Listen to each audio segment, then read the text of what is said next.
If you guys like today's video, don't forget to leave a like and subscribe. My goal is to reach 100 subscribers, and I'll greatly appreciate if you guys hit that like and subscribe button. And also, I will leave the links to all my social medias in the description. Feel free to follow me on there. And with that being said, let's get right into today's video. So, if you guys have not heard, I believe you'll be seeing this a few days later, but Deandre Ayton in the Phoenix Suns has basically stalled contracts extensions, mainly for the fact that they could not agree. Here was the problem basically. Deandre Ayton is of course a great player, not what maybe being worth picked over Luka and Trey, but he's a good player. And we all know in that 2018 draft class, so far Luka, Trey Young, Michael Porter Jr., and Shea has been offered a rookie max extension. And basically Deandre Ayton is the next player up for an extension, but he has not gotten it. And the talks were supposed to happen today, but the Suns don't want to pay him. And if I have to give you a reason why, of course I don't work for the Suns or anything, but here's the main reason. Especially the Suns, especially with Chris Paul, Devin Booker, made the finals, but I would say Deandre Ayton's game was much improved around Chris Paul, and pretty much anybody would agree with me. We all know he kind of struggled with defense in the previous years, and really the only year he has to show for actually being good / great is this past season. And let's say in a few years, Chris Paul, which they did offer him a 4-year contract, but of course I'm assuming he's going to have a decline at some point throughout that contract. Let's say Chris Paul just declines, because it's going to happen soon. I believe at least. If Deandre Ayton starts to struggle because he doesn't have a great point guard who can play make for him and basically set him up with lobs, whatever, that contract is going to be in question. And like I said before, Deandre Ayton was having a few issues in his career. He was being suspended for off-court issues.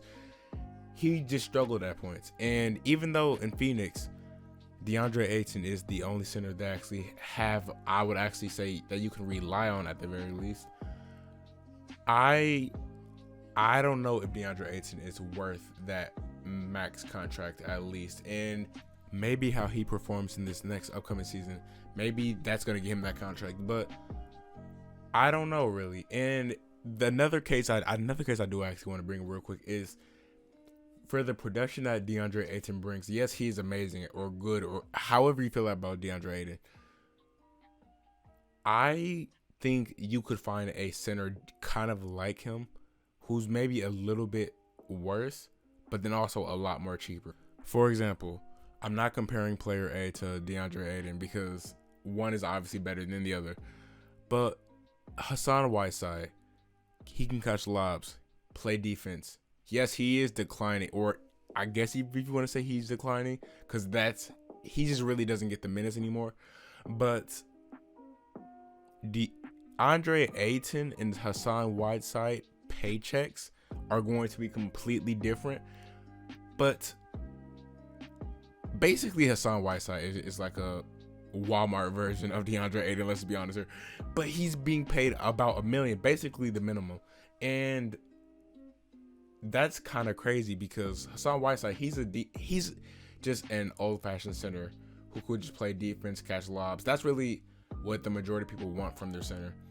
And if you're paying Deandre Ayton a max contract for that production, he has to be amazing at it, or that contract is going to be really taken into question. And yes, Deandre Ayton, he did play amazing this past postseason. They made it to the finals, which they were eventually eliminated, of course.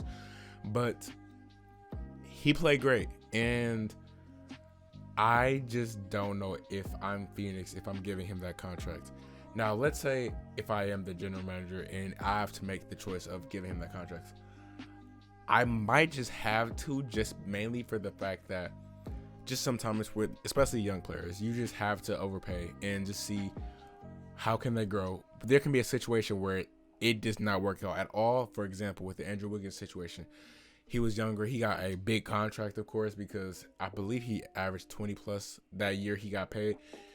and they were just paying off of potential. Yes, he's still great, not great. He's good, but he was never that Andrew Wiggins that everybody thought he was actually going to turn out to be. And I just got to see more out of Deandre Ayton. When I say more, I mean just see it for a little bit longer, basically, because really the only year I would say he's worth that money is the previous season, pretty much. And I don't know if I would give that contract to Deandre Ayton just off of the previous season, but just sometimes you just have to overpay for young players. That's just really how it works. It's the same situation with Michael Porter Jr. I don't want to say they overpaid, but just considering the fact that they're just going off of potential, that's kind of the same thing you're going right with here in Deandre Ayton. But I would pay him if I was the Suns, just because down the line it just might come down to you just have to.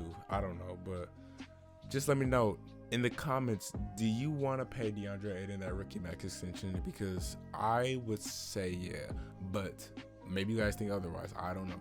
But with that being said, that will be the end of today's video, and I'll thank you guys so much for watching. If you guys like this video, don't forget to leave a like and subscribe, and just leave a comment. What's your favorite food? That's the comment of the day. I don't know. Okay, bye.